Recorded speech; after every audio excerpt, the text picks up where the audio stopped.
Hello students, देखिए आज हम पढ़ेंगे applications of Gauss's theorem. Last lecture में मैंने आपको गॉसेस थ्योरम के बारे में बताया था कि गॉस थ्योरम एक बहुत इंपॉर्टेंट थ्योरम है जिससे क्वेश्चन आते हैं आपको एप्लीकेशन से, एंट्रेंस और स्कूल दोनों में। तो आपने इसको ध्यान से सुनना है और इसके न्यूमेरिकल भी करने हैं। तो ऐसा है कि आप लोग जानते हैं कि एप्लीकेशन मतलब यूजेस, और गॉस के बारे में मैंने कहा था कि गॉस का जो फॉर्मूला है that is E.ds is equal to Q upon epsilon naught, और जो चार्ज होता है वो क्या होता है, इनक्लोज्ड होता है। मतलब अगर किसी क्लोज सरफेस के अंदर चार्ज इनक्लोज है तो we have to apply the Gauss theorem, ठीक। बट थ्योरी वाइज मैंने आपको बीच में एक पॉइंट बोला था, आपको याद होगा, मैंने कहा था Gauss theorem is valid for the symmetrical charge distribution. जहाँ पर सिमेट्रिकली है ना चार्ज डिस्ट्रीब्यूट कॉन्फ़िगरेशन चार्ज का, वहाँ आप गॉस को अप्लाई करिए। क्लियर? तो उसी से रिलेटेड हम कुछ उसकी एप्लीकेशन करेंगे, और एप्लीकेशन सारे इंपॉर्टेंट हैं इसलिए ध्यान से सुनना और वीडियो को पूरा देखना। तो यहाँ पर लिखा हुआ electric field due to the infinite long straight charge wire. अब मैंने यहाँ इसका डायग्राम बना दिया है, पर डायग्राम को मैं बाद में देखूंगा, पहले यहाँ आ जाइए, आपको रफली समझाते हैं। तो ऐसा है कि हमारे पास एक इनफाइनाइट वायर है, ये हमारे पास एक इनफाइनाइट वायर है दोनों तरफ, मतलब बहुत लंबी वायर है, और इसमें ना चार्ज क्या है, प्लस प्लस प्लस प्लस हर जगह डिस्ट्रीब्यूट है, everywhere up to infinity. Clear हो गया? अब इसमें ये चार्ज जो है वो सिमेट्रिकली डिस्ट्रीब्यूट है, मतलब बराबर अमाउंट में इस तरह से लाइन से चल रहे हैं। क्लियर? तो मतलब गॉस अप्लाई हो सकता है। अब क्या है, हमारा यहाँ पर फंडा होता है कि जहाँ पर चार्ज कंटिन्यूसली डिस्ट्रीब्यूट होते हैं ना, वहाँ पर हम जब इस तरह से इलेक्ट्रिक फील्ड निकालते हैं तो हम उसमें मानते हैं कि जैसे यहाँ पर मान लो इधर हमने इलेक्ट्रिक फील्ड निकालनी है at a distance R distance पे इलेक्ट्रिक फील्ड निकालनी है। तो हमारे पास पहले ये देख लो कि इसमें जो पॉजिटिव चार्ज डिस्ट्रीब्यूशन हो रहा है उसमें से इलेक्ट्रिक फील्ड लाइंस कैसे निकल रही हैं, ठीक है। तो है क्या, हमारे पास पॉजिटिव से इलेक्ट्रिक फील्ड लाइंस निकलेंगे इस तरह से दोनों तरफ, क्योंकि इसमें चार्ज ना वायर के ऊपर हर जगह डिस्ट्रीब्यूट है। तो इसमें चार्ज इस तरह से हर जगह आपको, सॉरी, इलेक्ट्रिक फील्ड लाइंस आपको हर तरफ इस तरह से जाते हुए दिखाई देंगे। समझ आया? जैसे मान लो ये एक हमारे पास सीधा कोई वायर है और इसमें चार्ज है, ठीक। तो इसमें क्या होगा, इलेक्ट्रिक फील्ड लाइंस इस तरह से, जैसे मेरे फिंगर देख रहे हैं आप, इस तरह से इलेक्ट्रिक फील्ड लाइंस चारों तरफ निकल रही होंगी। क्लियर? तो हमारे पास इसमें इलेक्ट्रिक फील्ड लाइंस चारों तरफ हैं।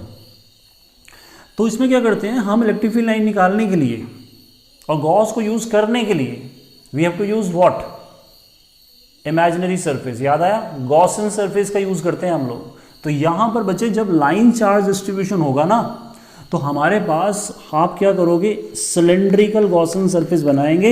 इस तरह से आपने एक सिलेंड्रिकल गॉसियन सरफेस बना देना, ऐसे इस तरह से। क्लियर हो गया? तो इस तरह से सिलेंड्रिकल गॉसियन सरफेस क्यों बनाया, क्योंकि जो इस सिलेंड्रिकल गॉसियन सरफेस के अंदर चार्ज आ गया that is included in a Gauss formula, ठीक। वही काम आएगा, वही हमारा फॉर्मूले के अंदर डलेगा। जो चार्ज हमारा इससे बाहर निकल गया वो गॉस में अप्लाई नहीं होगा। क्लियर हो गया? अब हमारे पास ये सिलेंड्रिकल गॉसियन सरफेस है, क्योंकि मैंने आपको कहा था कि अगर पॉइंट चार्ज है तो पॉइंट चार्ज है तो वहाँ स्फेरिकल गॉसियन सरफेस बनता है। बट अगर हमारे पास लाइन चार्ज है तो वहाँ सिलेंड्रिकल गॉसियन सरफेस बनता है, और ये इमेजिनरी होता है, just to use the Gauss's theorem. इतना समझ आ गया? तो इलेक्ट्रिक फील्ड लाइंस इसमें आपको दिख रहा है बाहर की तरफ है, दोनों तरफ, मतलब चारों तरफ, हर जगह। क्लियर? वो डायग्राम मैंने वहाँ साफ रखा हुआ। क्लियर? आप इसको समझ गए? अगर समझ गए तो वहाँ चलेंगे, इसको रब करेंगे। तो मैं इसको यहाँ से हटा देता हूँ, इस तरह से हमने इसको यहाँ पर रब कर दिया। अच्छा, अब आ जाइए साफ और क्लियर डायग्राम के अंदर। तो इसमें मैंने कहा कि गॉसेस थ्योरम लगाने के लिए गॉसियन सरफेस लगाते हैं, और ये गॉसियन सरफेस हमारे पास कौन सा बचे, ये सिलेंड्रिकल है, cylindrical Gaussian surface. Clear? Which is imagination.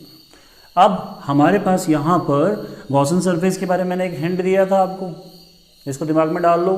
Her lecture में मैं बोलूँगा जहाँ भी आपको इलेक्ट्रिक फील्ड निकालनी है वहाँ आपने गॉसियन सरफेस बना देना। तो मैंने यहाँ पर इलेक्ट्रिक फील्ड निकालनी है तो यहाँ गॉसियन सरफेस बना दिया एट अ डिस्टेंस आर। और इसमें आप देख रहे हैं कि इनफाइनाइट वायर थी, पर मैंने सिलेंडर इतना बनाया जिसकी लेंथ एल है। क्लियर है? तो जितनी हमने इसमें ये गॉसियन सरफेस कंसिडर किया ना, उसी के अंदर हम इलेक्ट्रिक फील्ड निकाल लेंगे।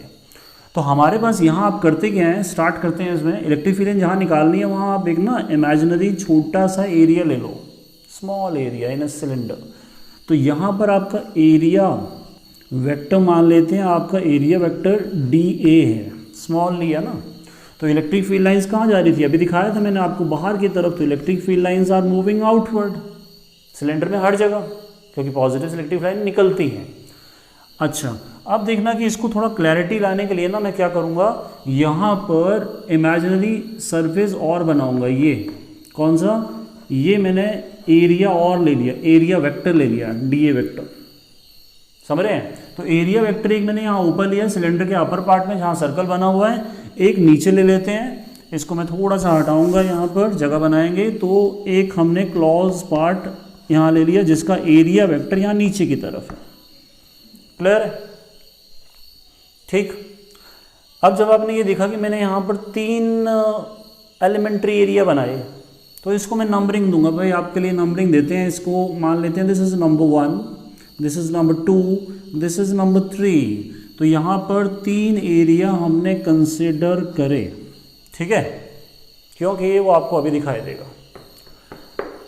अच्छा, अब यहाँ पर थोड़ा सा और क्लैरिटी लाएंगे। आप अगर देखें ना, इलेक्ट्रिक फील्ड लाइंस पॉजिटिव से निकलती हैं तो वो ऐसे जाएंगी ना।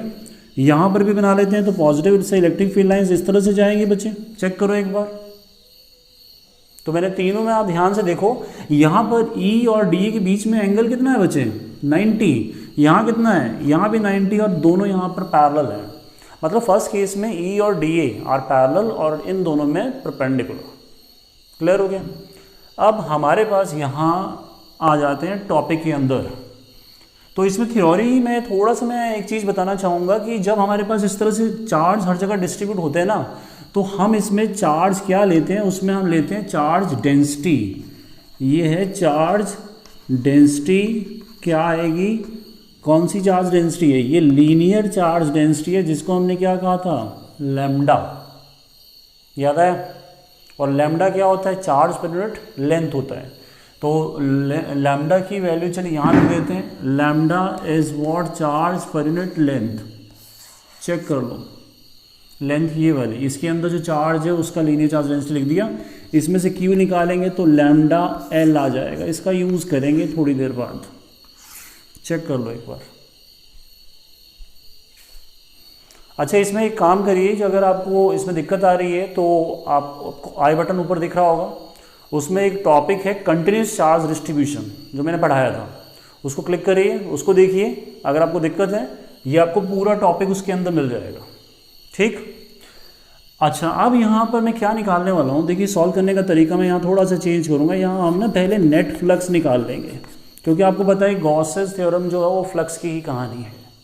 तो हम यहाँ नेट फ्लक्स जो निकालेंगे ना, वो मैं लिख लेता हूँ नेट φn इक्वल टू क्या, φ1 प्लस φ2 प्लस φ3। ये नंबरिंग क्या है, ये 1 2 3 1 2 3। तो हमारे पास यहाँ पर क्या है, ये 3 फ्लक्स ले लिए। अब मैं तीनों को लिखूंगा। तो यहाँ पर φn फ्लक्स नंबर 1, आपको पता है फ्लक्स का फॉर्मूला क्या होता है, E डॉट DA होता है ना। तो 1 में आप देख लीजिए E और DA क्या है, पैरेलल है। तो फ्लक्स का फॉर्मूला आपको याद आ रहा होगा, दैट इज EDA कॉस क्या था, 0 नहीं आएगा, क्योंकि यहाँ पैरेलल है। पैरेलल में एंगल क्या होता है, 0। तो पहले के फ्लक्स में एंगल 0 आ रहा है, कॉस 0 नहीं आ रहा है, कॉस 0 आ रहा है। इतना क्लियर। अच्छा, इसको हटा देते हैं। सेकेंड नंबर में देखना, क्लोज इंटीग्रल EDA कॉस क्या आएगा, 90 नहीं आएगा। देख लो सेकेंड नंबर में यहाँ दोनों के बीच में 90 है। फिर plus close integral EDA cos 90। Third number में भी चेक कर लो, कर लिए चेक। तो आप देखिए इसमें हो क्या रहा है कि cos 90 तो क्या होता है, 0 होता है, cos 90 0 होता है। हैंस सेकेंड नंबर और थर्ड नंबर का फ्लक्स क्या है, 0 है। cos 0 1 होता है। तो यहाँ पर cos 0 1 है, तो हमारे पास नेट फ्लक्स जो बचेगा, E कांस्टेंट होता है, ये आ गया आपके पास EDA cos 0 इज 1। इतना क्लियर हुआ, चेक कर लो एक बार ध्यान से, ठीक। कर लिए चेक। अच्छा, आप देखते हैं इसमें थोड़ी सी चीज़ें मैं और बोलूँगा, फिर आगे बढ़ेंगे। तो इसमें देखिए, इसमें पहला ये है कि मैंने जैसे कहा ना, यहाँ पर फ्लक्स जो है वो हमारे पास क्या है, cos 90, इसका जीरो है। इसका मतलब सेकंड नंबर और थर्ड नंबर का फ्लक्स क्यों जीरो है? आप देख रहे हैं कि जो सिलेंडर है, सिलेंड्रिकल बॉडी हमारे पास कैसी होती है, जैसे ये ले लीजिए, ठीक है ना, अभी डस्टर ले लेते हैं, तो ये सिलेंड्रिकल बॉडी मान लो। तो इसमें क्या है कि सिलेंड्रिकल बॉडी में जो फ्लक्स निकल रहा है ना, अपर पार्ट सर्कल होता है, नीचे पार्ट भी सर्कल होता है, तो इसमें फ्लक्स इसके टच करके जा रहा है। देखो, समझ आया? सेकंड और थर्ड में फ्लक्स क्या, और टच करके जा रहा है, अंदर नहीं जा रहा है, hence net flux on upper and lower part. Second और थर्ड पार्ट में क्या है, फ्लक्स जीरो है, क्योंकि अंदर जा ही नहीं रहा है। अब सेकंड नंबर, फर्स्ट नंबर की में क्या, इसके अंदर से फ्लक्स निकल रहा है, तो इसलिए फर्स्ट नंबर के अंदर फ्लक्स होगा। क्लियर हुआ? गुड। अब आ जाते हैं हमारे पास कहानी पर। देखो यहाँ मैंने लिखा ई क्लोज इंटीग्रल डी ए, तो डी ए का क्या है, इसका है, ये बचा है, तो इसका ये कौन सा पार्ट है, this is the curved part of the cylinder, curved part of the cylinder जो घूमता है, गोल होता है बिल्कुल ऐसे, ठीक।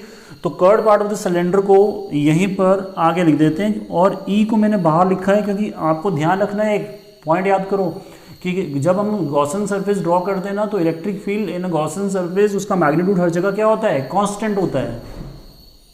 समझ आया? अब आ गया डी ए, तो curved part of the cylinder क्या होगा, 2 pi r l, curved part of the cylinder r l, 2 pi r l आ गया। तो ये जो मैंने लिखा, ये मेरा आ गया net flux E into 2 pi r L.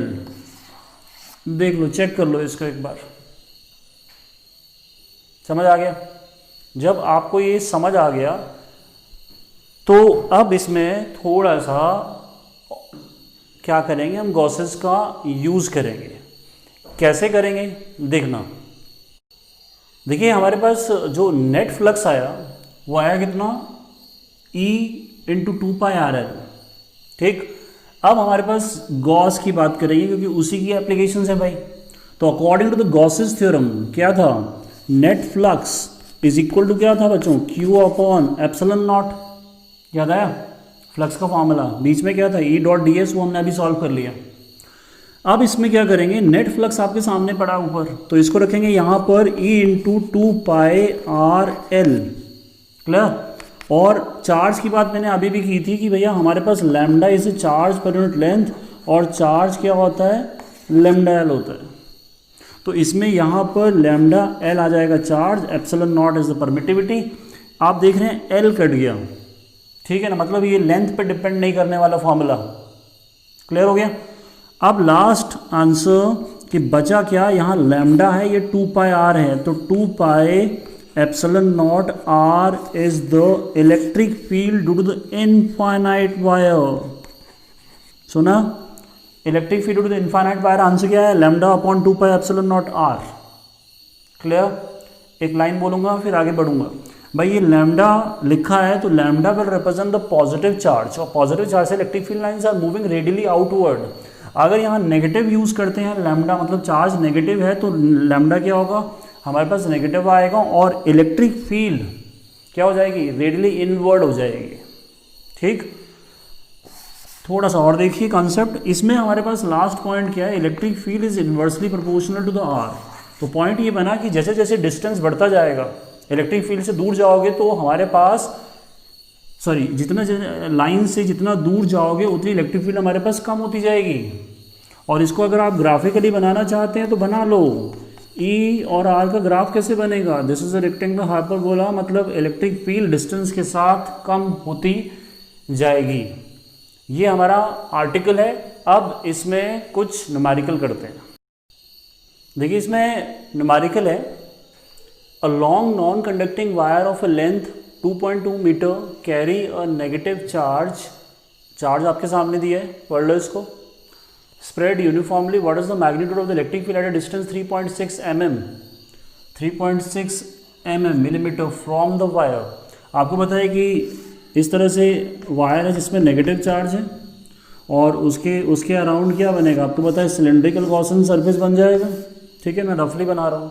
Cylindrical Gaussian surface बनेगा और एट ए डिस्टेंस आर कितना बचे, ये लिखा है, तो आपके पास आर दिया हुआ है 3.6 × 10⁻³ मीटर। ठीक, और आपके पास ये जो वायर है इसकी लेंथ आपको दी हुई है कितनी, लेंथ लिखी हुई है 2.2 मीटर, वो ऊपर लिखी हुई है, मैं लिखूंगा नहीं उसको। अब नेगेटिव चार्ज में क्या होता है, इलेक्ट्रिक फील्ड लाइंस अंदर की तरफ आती हैं। तो आपके पास यहाँ पर वही इलेक्ट्रिक फील्ड लाइंस पूछी, और आप लोग जानते हैं कि हमारे पास ऐसे केसेस में हम लोग क्या यूज़ करते हैं, lambda upon 2 pi epsilon naught r, just formula based question लिया मैंने पहला। तो electric field with infinite wire ऐसा ही होगा। अब यहाँ पर क्या होगा, लैम्डा दिया नहीं है, तो लैम्डा अगर हमारे पास नहीं दिया है तो आप लोग जानते हैं lambda is what, charge per unit length, है ना, चार्ज पर यूनिट लेंथ होता है, ठीक। और यहाँ पर 2 पाई एप्सिलॉन नॉट आ गया, चेक कर लो। अब थोड़ा सा आपने क्या करना है, जब क्वेश्चन करेंगे ना तो यहाँ 2 लिख देना, यहाँ 2 आएगा तो नीचे भी 2 आएगा, तो यहाँ 2 क्या होगा, 2 जो 4 2 pi epsilon naught L R हो जाएगा। इतना समझ आया, ये क्यों किया आप समझ गए। 1/4 पाई एप्सिलॉन नॉट 9 × 10 की पावर 9 होता है। तो आप इसको थोड़ा सॉल्व करते हैं तो 4 क्या होगा, 9 × 10 की पावर 9 × 2, चार्ज कितना है आपके पास बचे, चार्ज ये लिखा है, चार्ज इज 3.8 × 10 की पावर -7, चेक कर लो, डिवाइडेड बाय आपके पास 4 पाई एप्सिलॉन नॉट हो गया। एल आपके पास कहाँ गया है, ये रहा भाई एल, तो एल इज़ 2.2 × आर कितना है 3.6 × 10 के पावर 3 क्लियर। बस इसको सॉल्विंग कर लेना आप लोग। जब आप इसको सॉल्व कर लोगे अपने आप तो आपका आंसर 8.5 × 10 की पावर 5 न्यूटन पर कूलम के आसपास आएगा, अप्रॉक्सीमेटली इतना आंसर आएगा। तो this is the electric field due to the infinite wire. समझ आ गया। देखिए इसका एक सेकंड न्यूमेरिकल है जो थोड़ा सा अच्छा है पिछले न्यूमेरिकल के कंपैरिजन में। तो देखिए इसमें हमारे पास लिखा हुआ a long thin charge rod with charges density lambda, मतलब हमारे पास यहाँ बनाते चलते हैं कि 2 रॉड्स हैं, ठीक है ना, और दोनों में चार्ज डेंसिटी लैम्डा है, लैम्डा लिखा तो obviously hence here is a charge positive distribute, और यहाँ भी पॉजिटिव चार्ज डिस्ट्रीब्यूट है, दोनों में पॉजिटिव चार्ज डिस्ट्रीब्यूट है, ठीक। अब पूछा गया, आगे चलते हैं, आगे बोला है कि दोनों d डिस्टेंस अपार्ट हैं। आप पढ़ लीजिए क्वेश्चन को, पॉज करिए इसको और पढ़िए। फाइंड द फोर्स पर यूनिट लेंथ, आपको ये पूछा भाई फाइंड द फोर्स पर unit length exerted on one rod by the other. तो मतलब इस रॉड ने इसको धक्का लगाया भैया, समझ आया। अब दोनों पॉजिटिव चार्ज हैं, ऑब्वियसली दोनों में फोर्स लगेगी, रिपल्शन फोर्स लगेगी यहाँ पर। तो एक के द्वारा दूसरे को पूछा है, तो आप एक काम करिए, मान लीजिए ये वाली रॉड इस पर फोर्स लगा रही है, ठीक है, तो हम इस पर चेक करते हैं। तो ये क्या करेगा, ये वाला रॉड इसमें इलेक्ट्रिक फील्ड लाइंस छोड़ेगा, धक्का मारेगा, मतलब फोर्स लगाएगा, ठीक। तो हम यहाँ पर लिखना चाहेंगे तो फॉर्मूला क्या लिखोगे, F = QE नहीं लिखोगे, चेक कर लो एक बार, याद आया, F = QE फॉर्मूला हमने पढ़ा था।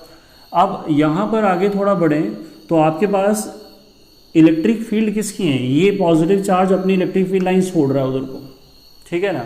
तो इसको F = QE कर दिया, तो Q किसका है, इसका चार्ज जो होगा, तो चार्ज तो उसका दिया नहीं है, डेंसिटी दी है, तो उसमें क्या आ जाएगा, चार्ज की जगह आ जाएगा lambda, charge per unit length L ले लेते हैं, और पर यूनिट लिखा है तो हम इसको क्या कंसिडर कर सकते हैं, एज अ क्या कंसिडर कर लेंगे, एज अ 1।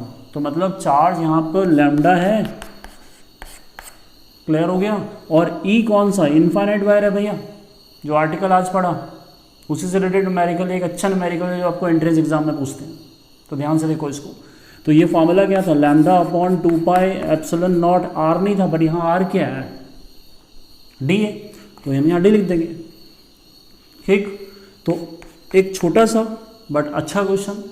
तो यह बन गया आपके पास लैम्डा का square 2 pi epsilon naught R D, ऐसे भी याद कर सकते हैं।